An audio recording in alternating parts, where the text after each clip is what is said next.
Institut Pendidikan Guru Malaysia bertanggungjawab menambah baik pengajaran, pembelajaran dan pemudacaraan melalui program literasi dan numerasi sekolah rendah, iaitu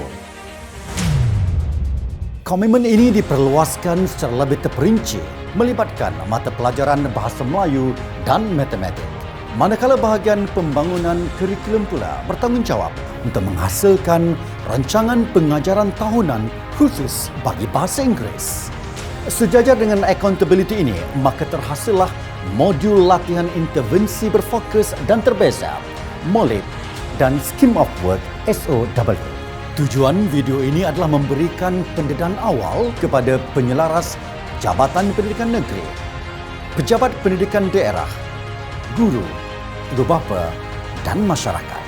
Bagi Bahasa Melayu, pemetaan literasi berpandukan dokumen standard kurikulum dan pentaksiran tahun 2 dan 3 merujuk kepada standard kandungan dan standard pembelajaran dalam kemahiran mendengar bertutur, kemahiran membaca dan kemahiran menulis, aspek seni bahasa dan aspek tata bahasa. Aplikasi pengajaran literasi berfokus dan terbeza ini dijelmakan dengan setiap kemahiran dan aspek bahasa dengan tujuan memberi fokus pengajaran, pembelajaran dan pemudacaraan.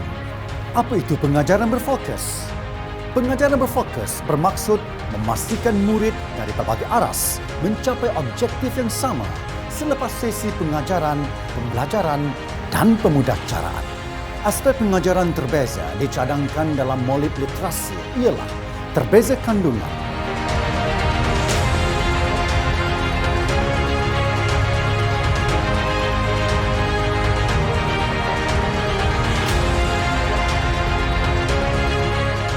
terbeza proses,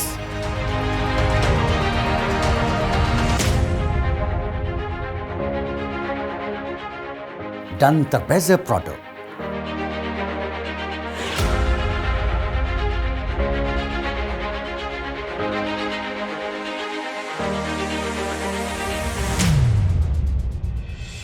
Kurikulum Standard Sekolah Rendah Matematik menerusi penggubalan dokumen standard kurikulum dan pentaksiran bertunjangkan fikrah matematik sebagai nadi utama sebagai asas penting kepada pelaksanaan pengajaran, pembelajaran dan pemudacaraan berkualiti di bilik darjah.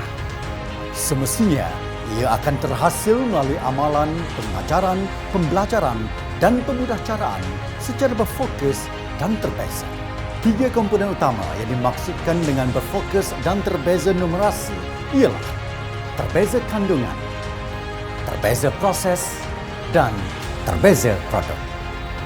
Pengetahuan berkaitan kesediaan, minat dan profil belajar murid membolehkan guru merancang pengajaran, pembelajaran dan pemudacaraan dengan lebih berfokus dan terbeza. Pendekatan ini membolehkan murid belajar secara optimum dengan mengambil kira tahap pembelajaran, kecenderungan serta kemampuan pembelajaran. Bagi Bahasa Inggeris, Scheme of Work atau SOW mengandungi kemahiran dan aspek bahasa yang harus dikuasai oleh murid.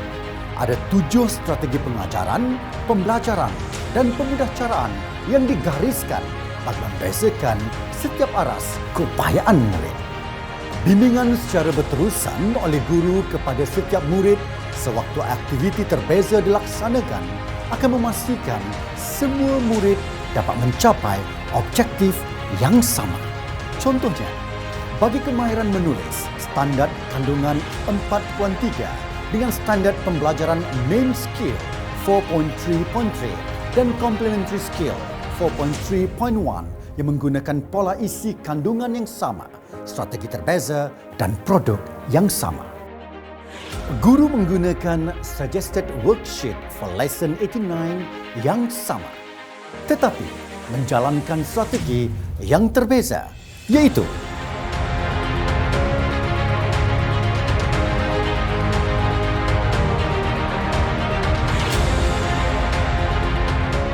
penambahbaikan dalam pengajaran, pembelajaran dan pemudacaraan merupakan salah satu keberhasilan yang dihasratkan dalam program literasi dan numerasi sekolah rendah.